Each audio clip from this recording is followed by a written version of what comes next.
তোমরা এই যে ছবিটা দেখছো, এই ছবিটাতে কি দেখছো? একটা আফ্রিকান মহিলা রয়েছে যার ঠোঁটের মাঝখানে ফুটো করে এরকম একটা প্লেট বসানো রয়েছে।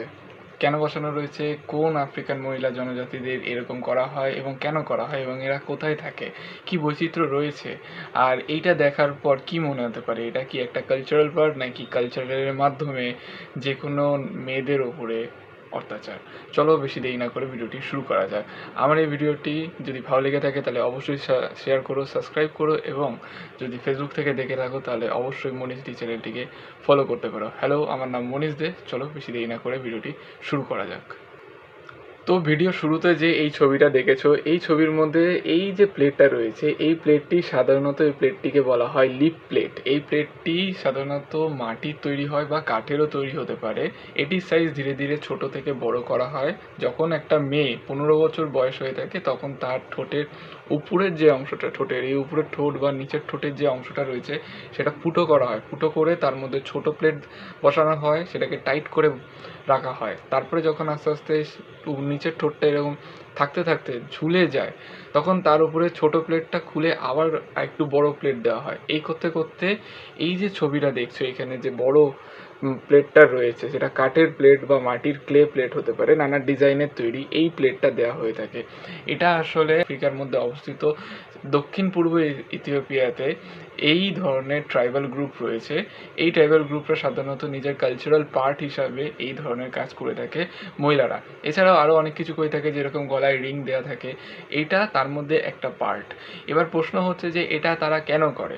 এটা দুটো কারণ থাকছে। একটা হচ্ছে সৌন্দর্যের জন্য, আরেকটা হচ্ছে সে কতটা কষ্ট সহ্য করতে পারছে, অর্থাৎ সেই মেয়েটি বা সেই মহিলাটির মধ্যে কতটা ক্ষমতা, সহ্য ক্ষমতা রয়েছে সেটি দেখার জন্য। এবার প্রথমত সহ্য ক্ষমতা কেন আসছে? আমরা সকলেই জানি যে ক্রীতদাস হিসাবে ব্যবহার করার জন্য সেই আফ্রিকার যে ইথিওপিয়াতে থাকা এইসব জনজাতি বা আদিবাসী পুরুষ বা মহিলাদের জবরদস্তি বন্দি করে তাদের কাজের জন্য লাগিয়ে নিত। এবার এখানে একটা প্রবলেম রয়েছে, যদি বন্দি করা হয় ছেলেদের তো ক্রীতদাস হিসাবে তাদের মেরে তাদের উপরে কাজ করিয়ে নেওয়া যাবে, কিন্তু মেয়েদের কি হবে?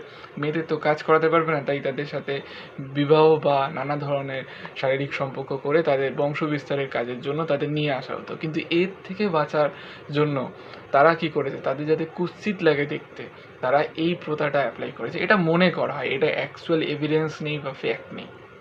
এছাড়াও নানা কারণ রয়েছে, যেরকম সৌন্দর্যের কারণ রয়েছে। সৌন্দর্যের কারণের মধ্যে যদি আমি এখানে কিছু বলি, যেরকম এখানে তারা মনে করে যে যত বড় প্লেট থাকবে তাদের সৌন্দর্য তত বেশি মনে হয়। তারা মনে করে যে কারো যদি প্লেট থাকে, কোনো মহিলার সেই ট্রাইবাল গ্রুপে, যে তার প্লেট এইটুকানি রয়েছে, তার সৌন্দর্য কম, আর কারো প্লেট যদি বড় থাকে তার সৌন্দর্য বেশি।